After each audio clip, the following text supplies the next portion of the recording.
여기 두 명의 면접자가 있습니다. 한 명은 스펙이 100, 한 명은 스펙이 10.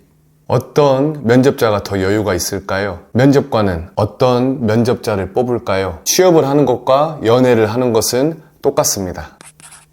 오늘은 여유 있는 사람들의 특징 3가지를 알아봅시다. 첫 번째, 다르다와 같다. 보통 이성 앞에서 여유가 없는 사람들은 이성은 나와는 다른 존재다 라는 생각을 합니다. 반면 여유가 있는 사람들은 이성도 나와 똑같은 사람이다, 나처럼 방구도 끼고 외로움도 타고 라는 생각을 합니다. 여러분은 친구랑 만날 땐 친구 만나서 어색하지 않으려면 어떤 말을 해야 할지, 어떤 음식을 먹어야 친구가 좋아할지 이런 고민들은 안 하면서 반대로 썸남, 썸녀를 만날 때는 고민하고 또 고민하고 또 고민하시죠.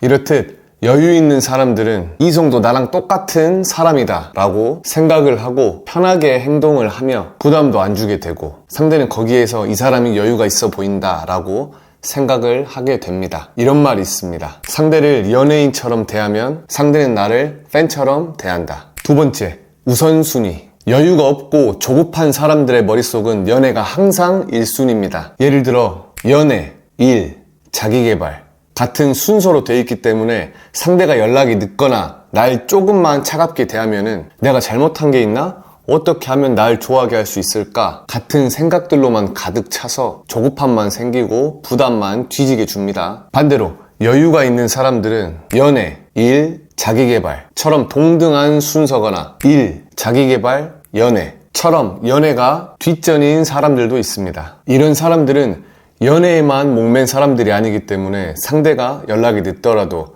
조급해하지 않고 다른 일들을 집중하며 오히려 상대가 연락을 기다리기도 합니다. 세 번째, 듬직하다. 만나서 돈을 많이 쓴다고 이것저것 챙겨주고 배려한다고 해서 듬직해 보이는 게 아닙니다. 키나 체격처럼 선천적인 것도 중요하지만 목소리, 눈빛, 말투 같은 행동들에서도 듬직함이 묻어 나오는데요. 예를 들어 수진 씨는 어떤 음식 좋아하세요? 저는 수진 씨 좋아하는 거면 다 좋아요.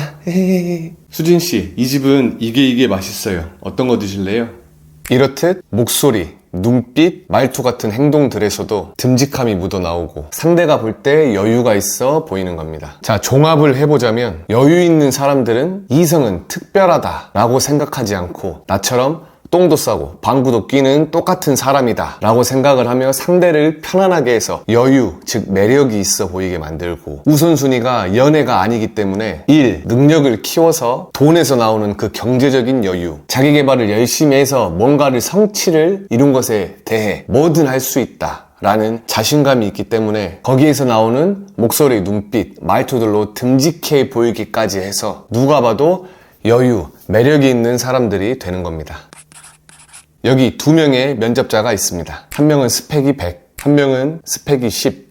어떤 면접자가 더 여유가 있을까요? 면접관은 어떤 면접자를 뽑을까요? 취업을 하는 것과 연애를 하는 것은 똑같습니다. 면접자의 스펙은 연애로 따지자면 외모나 행동, 경제적 여유 같은 여러 가지들이 있을 것이고 스펙이 높을수록 면접관, 즉 이성 앞에서도 쫄지 않고 여유 있고 당당한 모습에서 면접관은 매력을 느끼고 가능성을 느껴 채용을 해주겠죠. 자신감은 나를 믿는 마음입니다. 요새 주변에 보면 이건 이래서 안 돼, 저건 저래서 안 돼 핑계만 대면서 혐오를 하는 사람들이 많아지고 있습니다. 확실한 건 자신을 가꾸고 사랑할 줄 아는 사람들은 절대 그딴 소리 안 합니다. 연애를 하고 싶다면 먼저 혼자 있는 시간에 나를 가꾸고 개발하고 온전히 나를 사랑할 줄 아는 그런 사람이 되셨으면 좋겠습니다. 자신감, 즉 나를 믿는 마음에서 여유가 나오고 매력이 나옵니다. 중요한 건 연애나 취업이나 둘 다 성공을 했다고 끝이 아니고 이제 시작하는 겁니다. 연애에 성공했다고 그 사람이 나만 평생 좋아하는 것도 아니고 취업을 했다면 이제 신입사원이 된 것처럼 잠깐의 속임, 예를 들어 선물 공세나